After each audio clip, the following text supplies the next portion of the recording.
at the moment, as we know, we have like double commemoration, so 8th of May as a day of reconciliation, and then 9th of May as the Victory Day.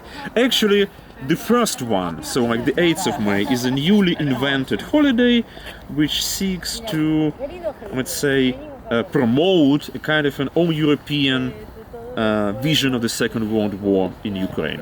The 9th of May is a Soviet Brezhnev holiday, still the Victory Day. The very existence of those two dates shows that at least Ukrainian government understands that Ukrainian society is a society in transition, is a society with variety of social experiences, and that there are a lot of people, millions of people, who do need 9th of May to be celebrated on the state's level, but there are also people who are pretty critical about this date. So now you have like both holidays.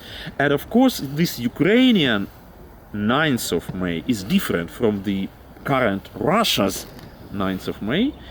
But in my view, it's not bad actually, because it shows us that history could be read or commemorated in a pluralistic way.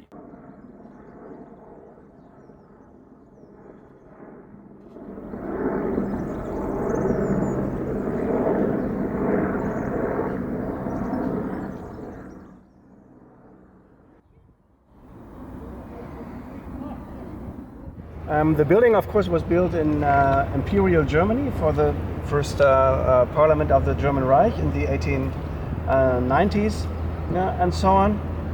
And it was burnt down famously in 1933. What is a bit mysterious is why it is such a big role in Soviet official memory culture. You know, Sturm, Reichstage, whatever, you know, you have all these official movies and anecdotes about it, because actually, of course, the Nazis did not want a parliament, did not have a parliament. The building was a ruin already before the Battle of Berlin, and when it was conquered by the Soviet soldiers, it was actually a very meaningless building, because of course Hitler didn't want a parliament, and it was just, you know, raising the flag on the Reichstag was something that became famous, but actually for the Nazi regime, the Reichstag didn't really have a meaning.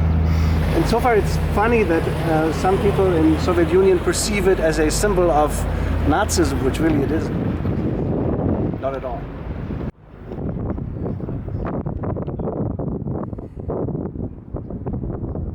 Where I grew up in the West, there was not much at all, actually. You know, on the other side in East Germany, it was, you know, officially called Liberation Day, and I think there were a lot of celebrations in schools, official party celebrations.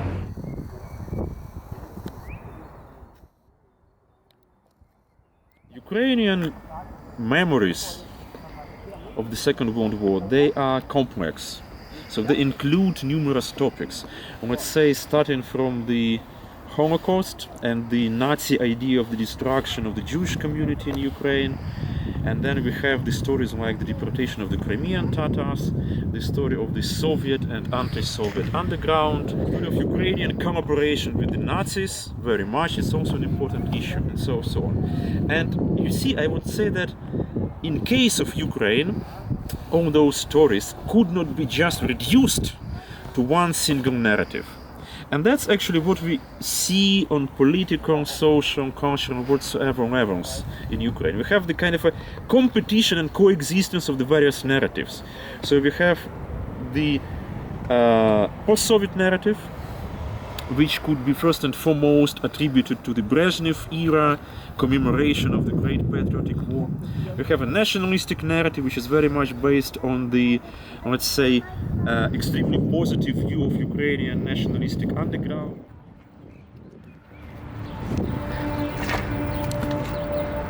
Then we have some, let's say, local narratives, like special narratives, like the Jewish narrative of the terrible story of the Shoah in Ukraine, the Polish narrative about the Volhynian massacre of the peaceful Polish population committed by the UPA, Crimean Tatar narrative. Their experience under Nazi occupation was a different one. And we see that on the political level, there is an attempt to, let's say, combine at least those two main narratives. I mean the post-Soviet and the national one.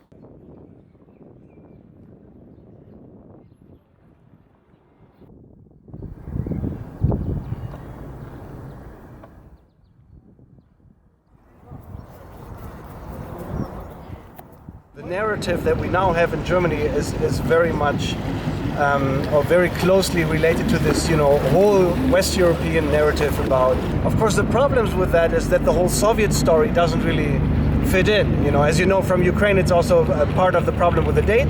You celebrate on the 8th or on the 9th of May. That makes a big difference. But then also the more larger historical question, whether the Red Army could actually bring liberation or freedom to other countries. Of course, that is very controversially discussed also in Poland or Czech Republic or these countries. Could Stalin actually liberate us in a way? In Russia, you have the tendency, at least, to always construct a positive narrative about the past. I mean, even if Stalinism is something that's really terrible, then it was, after all, necessary to prepare for the war, or Stalin was effective manager, or whatever. You invent something to make it sound or to make it look like part of a glorious national past, and that you can build national identity also on historical responsibility for crimes like the Holocaust, like the invasion of Poland, like the invasion of the Soviet Union, or so on.